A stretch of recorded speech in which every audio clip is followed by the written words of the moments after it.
baston dieto ludo ngeko ato hutna kegai badane hongonunumi dumoko biske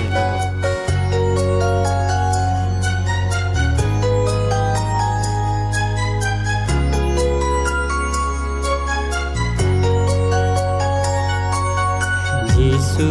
gyolada layo layo la nunu ngunumi moko dugnala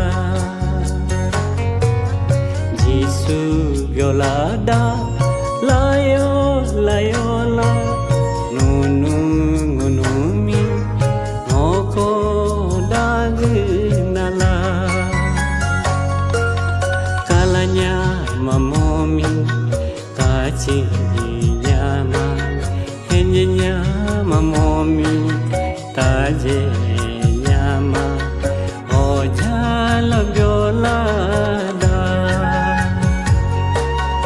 ojala melada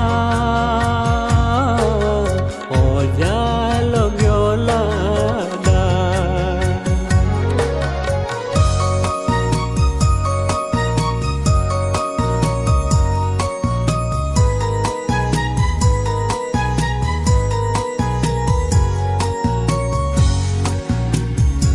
Kapio Korintian 15 verse 3 ho kakato Kristo ngunuka ingia magana tanpa serubilada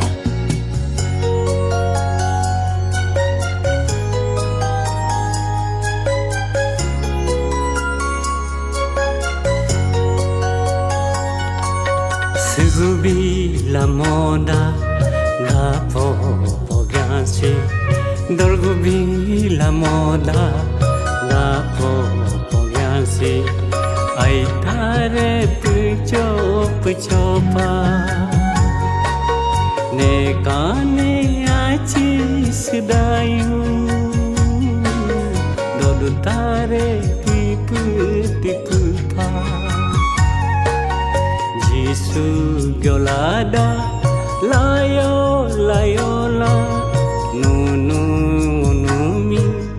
moko dugnala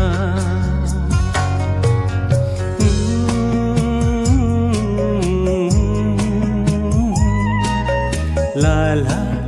la la la la la la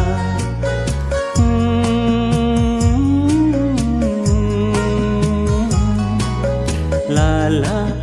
la la la la la la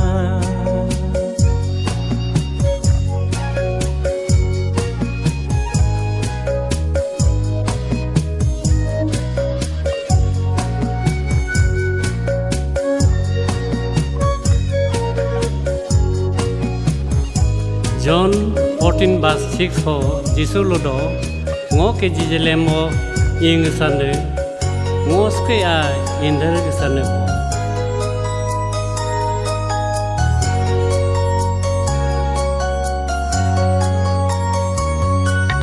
Kamoga ndahoyuke ngunu dudane demale mohoyuke ngunu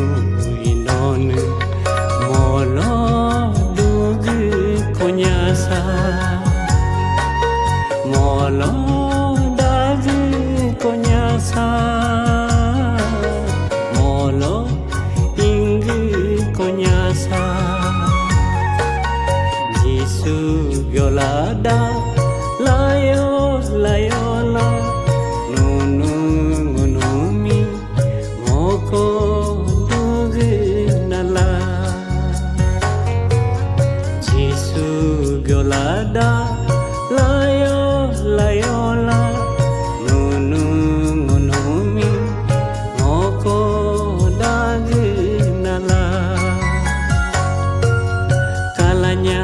mamomi kaci nyama henyenya mamomi taje nyama ojala gyolada